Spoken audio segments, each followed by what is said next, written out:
सैमा शांत व्हा. अहो काहीच हरकत नाहीये.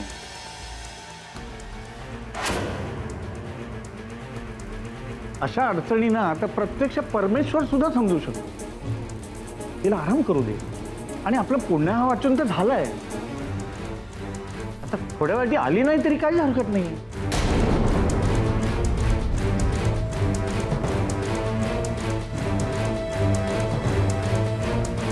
बाकी सगळ्यांनी मात्र आपापल्या जागा घ्या आणि मग आपण पुढच्या पूजेला सुरुवात करू. हो ना गुरुजी? नाही,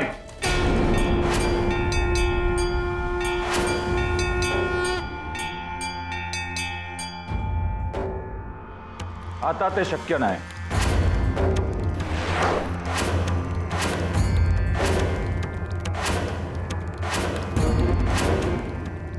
रणवीरराजे, हो सायमा, म्हणून आम्ही या सगळ्याचा विरोध करत होतो. आता आलं लक्षात? योग्यता नसलेल्या व्यक्तींबरोबर आम्हाला उठबस करायला लावली तुम्ही. त्याचेच परिणाम आहेत हे.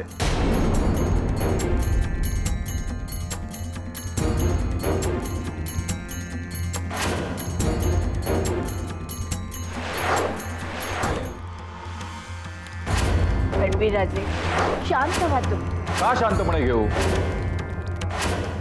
ईश्वरी संकेत आहे ते. नशिबाने येणाऱ्या संकटाची चाहूल लागली आपल्याला.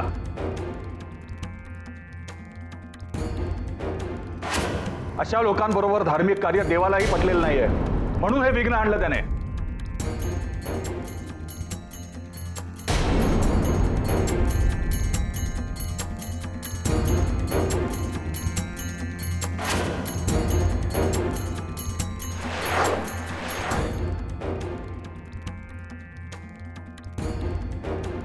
आता कुणीही कितीही सांगितलं तरी आम्ही या लोकांबरोबर होमाला बसणार नाही.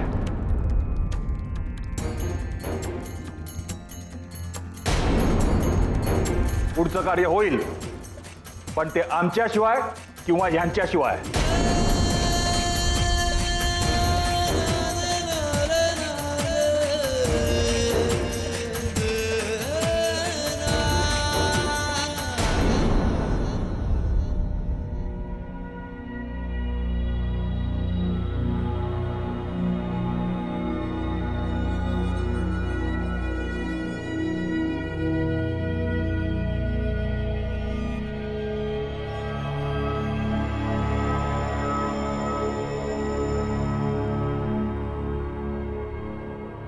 तुझी आई आली होती. मोठा तमाशा झाला. आयशाला तेच हवं होतं. It is all so very insulting. Shravya, तुला माहित होतं की तुझी आई माझ्या घरी येणार आहे? केटी, मला खरंच माहित नव्हतं की माझी मॉम तुझ्या घरी जाणार आहे. पण असं काहीतरी घडणार आहे याची मला खात्रीच होती. मी माझ्या मॉमला चांगलं ओळखते. ती अशी शांत बसणाऱ्यातली नाहीये. केटी, तू माझ्या मॉमला असं का सांगितलंस की फक्त माझं तुझ्यावर प्रेम आहे आणि तुझं माझ्यावर प्रेम नाहीये म्हणून? अरे ती सिच्युएशन तशी होती. त्या सिच्युएशन मध्ये मी दुसरं काय करू शकलो असतो? केटी, अरे असं काय करतोय? आपल्या रिलेशन बद्दल तू त्यांना खरं काय ते सांगायला हवं होतंस. हे बा, आपल्याबद्दल मी त्यांना सांगितलंय हे तुला माहिती आहे ना.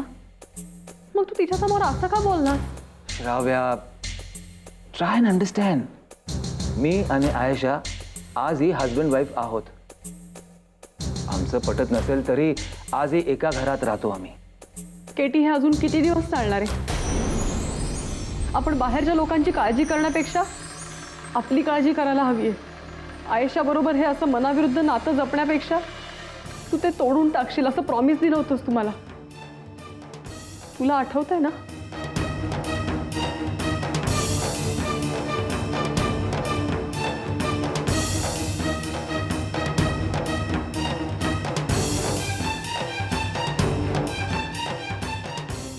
बहुतेक मला दिलेली सगळी प्रॉमिसेस तू सोयीस्करपणे विसरतोयस केटी.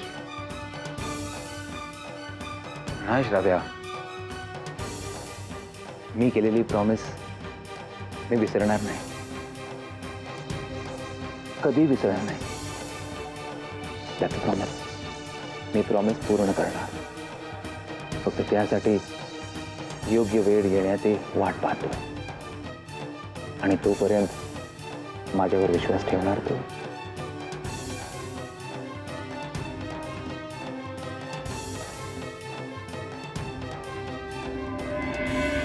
होमाची सांगता होईपर्यंत कोणीही मधनं उठून जाता कामा नये. त्यामुळे अपशकुन होईल. कसल्या अपशकुनाच्या गोष्टी सांगताय राजगुरू? आता इकडे जे काय घडलं तो शुभशकुन होता का?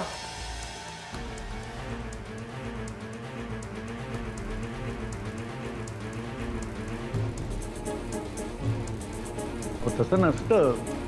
एकदा सगळ्यांनी मिळून संकल्प सोडला म्हणजे मग ते आम्हाला सांगू नका. या बाईशिवाय होम पूर्ण होऊ शकतो असं म्हणालात ना तुम्ही? आता आम्ही सांगतो, या सगळ्यांशिवाय सुद्धा होम पूर्ण होऊ शकतो. रणवीर राजे, गुरुजी सांगतायत तसं आपण करूया. धार्मिक कार्यात अडथळे नको. एकदा हा होम सफल होऊ द्या. ते शक्य नाही. आम्ही आता इथे थांबणार नाही. आम्ही इथे आमची हाऊस म्हणून आलेलो नाही आहोत.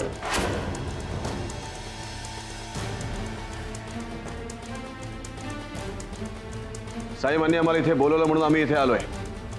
आणि ज्यांना असं वाटत असेल ना की इथे आपल्याला बोलून आपल्यावर त्यांनी उपकार केलेत, तर त्यांना सांगा त्यांचा भ्रम आहे म्हणून. विक्रम प्लीज, तू जरा शांत हो ना. का शांत राहायचं आम्ही? का शांत राहायचं? नाती यांनी तोडली, तरी सुद्धा आपण इथे आलो का? ते केवळ साईमांचं मन राखण्यासाठी आणि तुझा आग्रह होता म्हणून.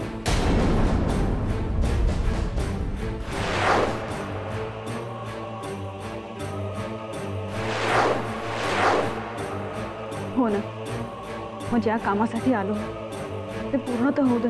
शक्य नाही देवेन, शक्य नाही.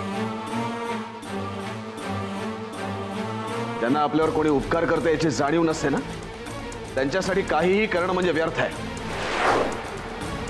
इथे आल्यावर आमचा असा अपमान होणार याची आम्हाला पूर्ण कल्पना होती आणि म्हणूनच आम्ही इथे यायला राजी नव्हतो देवेन. इतकाच पश्चाताप होता ना इथे येण्याचा. आता थांबलात कशाला? चालते वा.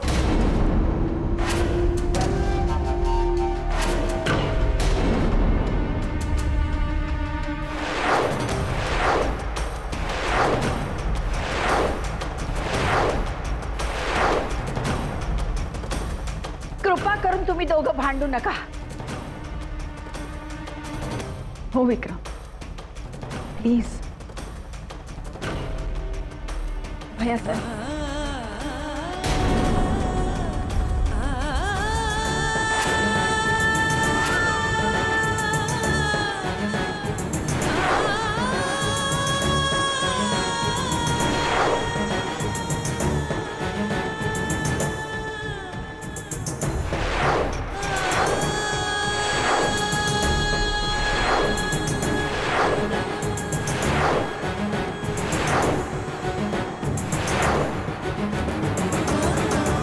भैयासाहेब, खूप प्रयत्नांनंतर आज सगळे एकत्र आलोय. प्लीज आत्ता तरी हा वादविवाद नको. देवानी का करतेस तू? कोणासाठी करतेस? कोणासमोर करतेस?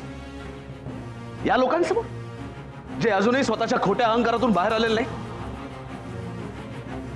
या अशा माणसांना देव तरी का मदत करत असेल तर देवाचं देवालाच माहिती.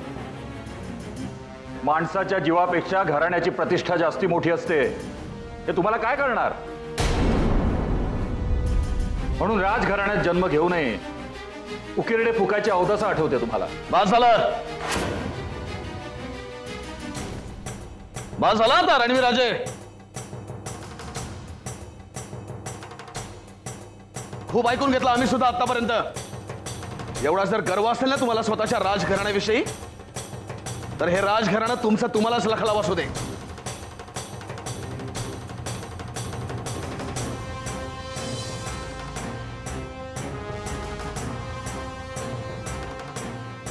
भैया देवयानी, तर यापुढे एक क्षणही आपण इथे थांबणार नाही आहोत. नाही तर या सगळ्या गोष्टींचा रागिणी बघ. वहिनी,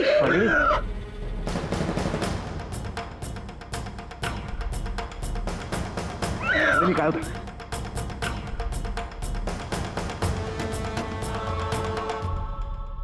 शुभमंगल सावधान शुभमंगल सावधान.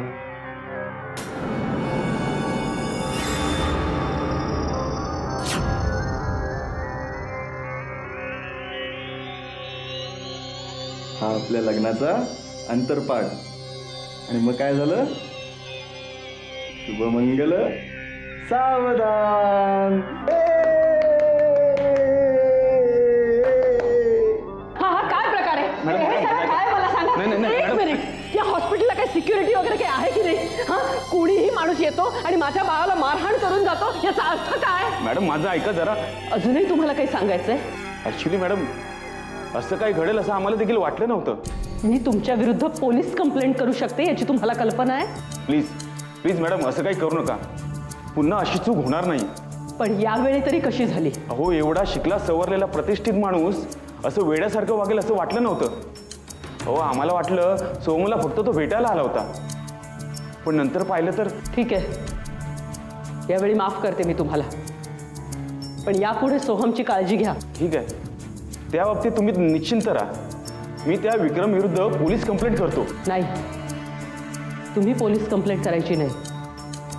त्या विक्रमादित्याचं काय करायचं ते मी पाहते.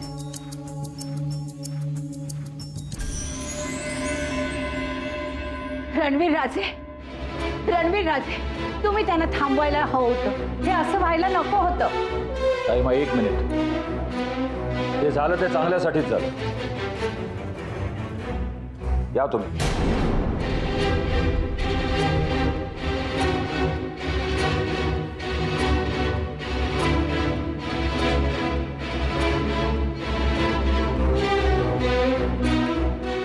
हे काय झालं साईमन?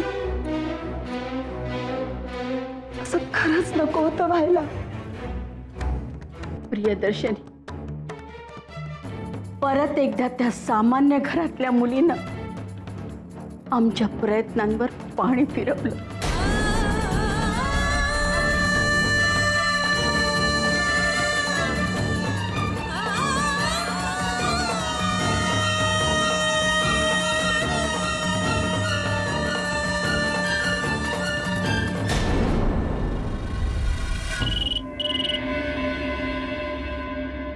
हॅलो, कोण बोलतंय? हॅलो, मी समीक्षा बोलतेय. हां बोल समीक्षा, कशी आहेस ग? अजून जिवंत आहे. अगं असं काय बोलतेस? तू आणि देवयानी आमच्याशी जशा वागलात ते पाहिल्यानंतर यापेक्षा वेगळं काय बोलणार मी. अगं समीक्षा, काय झालंय? असं काय बोलतेस वेड्यासारखं? बरोबर आहे मावशी, विक्रमादित्य आणि देवयानींनी सोहमला वेडं करून असायलम मध्ये टाकलेलंच आहे. आता तूही मला वेडं म्हण. सोहम आणि वेड्याच्या हॉस्पिटलमध्ये? आता असं म्हणू नकोस की यातलं काही तुला ठाऊक नाहीये. अगं मला खरंच काही माहिती नाही, विश्वास ठेव माझ्यावर. काय झालंय सोहमला? मावशी, तू हे खरं बोलतेस की तूही माझी थट्टा करतेस? समीक्षा, अगं काय झालंय सांग ना. इथे माझ्या जीवाला घोर लागलाय. सोहम हुशार होता म्हणून त्याला मोठ्या पगाराची आणि मोठ्या हुद्द्याची नोकरी चालून आली आहे, पण त्याला विक्रमादित्यने मारहाण करून आणि वेडं ठरवून असायलम मध्ये टाकलंय. काय? हो मावशी. हे बघ, हे सगळं ना फोनवर बोलण्यापेक्षा मी तुला प्रत्यक्ष येऊन भेटते. हां मी येतेच. नको मावशी, तू इथे येऊ नको. आजी म्हणून मी तुला केलेला हा शेवटचा फोन आहे. यापुढे तुम्ही कोणीच आमच्या आयुष्यात येऊ नका हेच सांगण्यासाठी मी हा फोन केला होता. समीक्षा,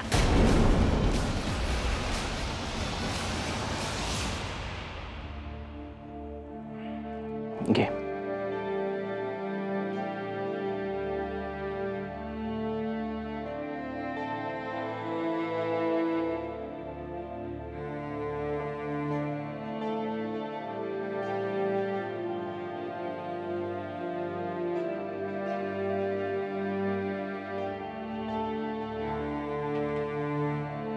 सॉरी नील. आज माझ्यामुळे चांगल्या कामात व्यत्यय आला.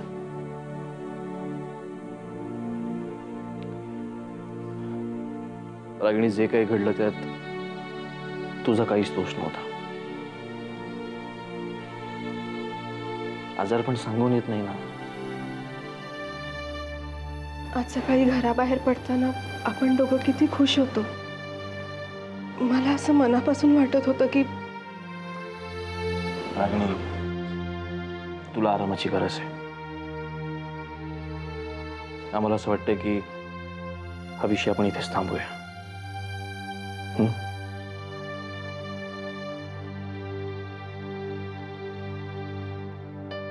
नील, मी खरंच कमनशिबी आहे ना. रागिणी, काय बोलतेस तू? बघ ना, तुझ्या घरचे समजतात तसं तुला तुझ्या घरच्यांपासून दूर करण्यासाठी मीच कारणीभूत ठरले. आणि आज सगळे एकत्र यायची वेळ आली. बस रागिणी, बस. यापुढे तुझा एकही शब्द आम्ही ऐकून घेणार नाही आहोत. रागिणी, स्वतःच्या नशिबाला दोष देण्यापेक्षा स्वतःच्या तब्येतीची काळजी घे.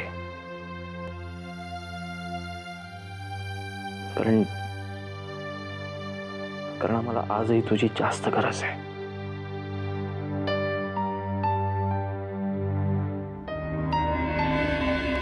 यज्ञात झालेला प्रकार कळला.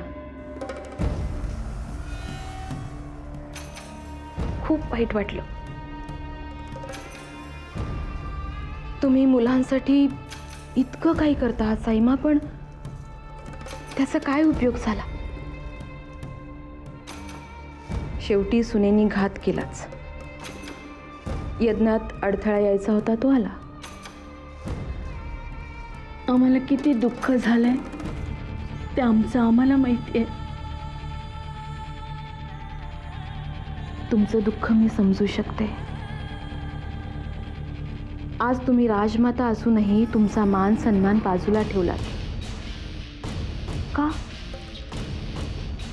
मुलांसाठी, मुलांच्या सुखासाठी. ज्या मुलींची सून होण्याची लायकी नव्हती अशांचा तुम्ही स्वीकार केलात. पण काय उपयोग झाला साईमा त्याचा? दुर्दैव आमचं, दुसरं काय. तुमचं नाही, त्यांचं दुर्दैव. खरंय साईमा, तुमच्या प्रेमाच्या लायकच नाहीयेत त्या. तुला तरी आमचं दुःख समजतं हे काय कमी आहे का नताशा? तुमचं दुःख मला नाही कळणार तर मग कोणाला कळणार? पण तुमचं सुख त्यांना कळत नाही ना, याचंच खूप वाईट वाटतं. आज तुमच्या मुलांना तुमच्यापासून दूर केलं त्यांनी, पण एवढं सगळं होऊनही तुम्ही त्यांना माफ केलंत का? तुमच्या मुलांच्या सुखासाठी. पण काय झालं त्याचं?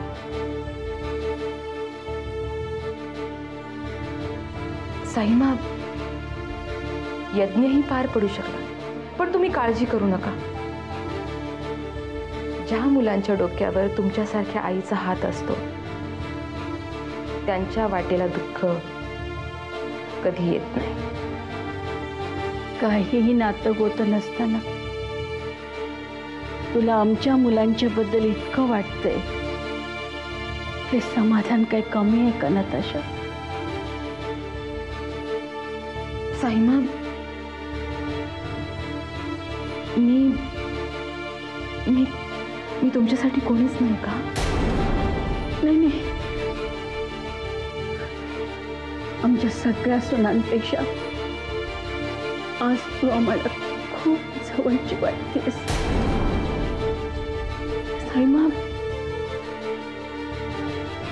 तुमच्याबद्दल प्रेम वाटतं, आपुलकी वाटते, म्हणून मी तुम्हाला सांगते की जे काही झालं ते सगळं विसरून जा आणि आता फक्त विचार करा तो येणाऱ्या नातवंडाचा.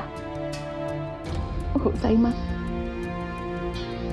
त्याच्या येण्याने राजेश शिर्केंचं अर्ध दुःख कमी होईल बघा. आणि राजेश शिर्केंच्या घरामध्ये सुख सुख नांदेल. आणि मलाही तेच हवंय साईमा.